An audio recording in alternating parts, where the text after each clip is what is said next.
धीरूभाई अंबानी, शून्य से शिखर तक का सफर। आज जिस रिलायंस इंडस्ट्रीज को हम जानते हैं, उसकी नींव एक छोटे से गांव से आए एक साधारण व्यक्ति ने रखी थी, धीरूभाई अंबानी। उनकी कहानी रग्स टू रिचेस, गरीबी से अमीरी तक का एक बेहतरीन उदाहरण है।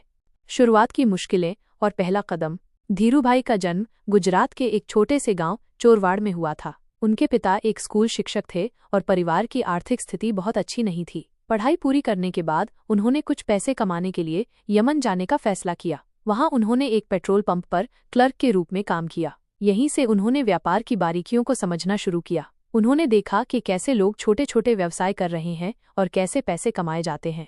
उनके मन में हमेशा कुछ बड़ा करने की इच्छा थी। उन्होंने यमन में रहते हुए ही छोटी छोटी चीजों का व्यापार शुरू किया, जैसे कि बिस्कुट और मसाले। उन्होंने बाजार की जरूरतों को समझा और देखा कि कैसे छोटी पूंजी से भी बड़ा काम किया जा सकता है।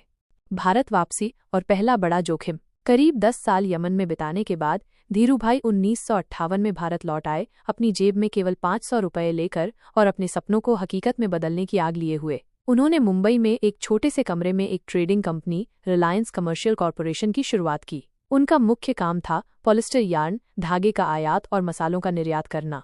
उस समय पॉलिस्टर यार्न का बाजार बड़े खिलाड़ियों के कब्जे में था। धीरूभाई के पास न तो बड़ी पूंजी थी, न ही कोई बड़ा नेटवर्क, लेकिन उनके पास गहराई से सोचने और अवसरों को पहचानने की अद्भुत क्षमता थी। उन्होंने देखा कि यार्न की डिमांड बहुत ज्यादा है और इसे छोटे व्यापारियों तक पहुंचाने में एक बड़ा मौका है।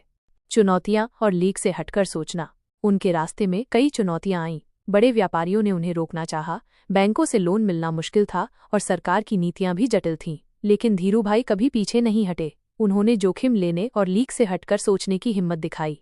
एक बार जब यार्न के आयात पर प्रतिबंध लगने की अफवाह उड़ी तो सभी बड़े व्यापारी घबरा गए। धीरूभाई ने इस स्थिति को एक अवसर के रूप में देखा। उन्होंने तुरंत जितना हो सके उतना यार्न खरीदा। जब प्रतिबंध लगा तो उनके पास भारी स्टॉक था और उन्होंने उसे ऊंचे दामों पर बेचा, जिससे उन्हें बहुत बड़ा मुनाफा हुआ। यह उनकी दूरदर्शिता और बाजार की समझ का प्रमाण था। उन्होंने इक्विटी कल्चर को भारत में पहली बार बढ़ावा दिया। उन्होंने आम लोगों को अपनी कंपनी में निवेश करने के लिए प्रेरित किया, छोटे छोटे शेयर बेचे। यह उस समय भारत में एक क्रांतिकारी कदम था, क्योंकि ज्यादातर कंपनियां सिर्फ बड़े निवेशकों पर निर्भर करती थीं। धीरूभाई ने लाखों भारतीयों को अपनी कंपनी का मालिक बनाया। एक साम्राज्य का निर्माण। धीरे धीरे उन्होंने ट्रेडिंग से आगे बढ़कर मैन्युफैक्चरिंग में कदम रखा। उन्होंने गुजरात के पातालगंगा में एक बड़ा पॉलिस्टर प्लांट लगाया। उनके सपने बड़े होते गए और वो उन्हें पूरा करने के लिए जी जान से जुट गए।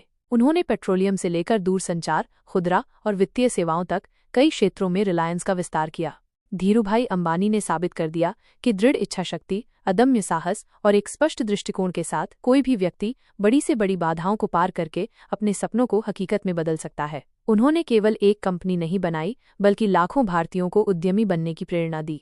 इस कहानी से हमें क्या प्रेरणा मिलती है?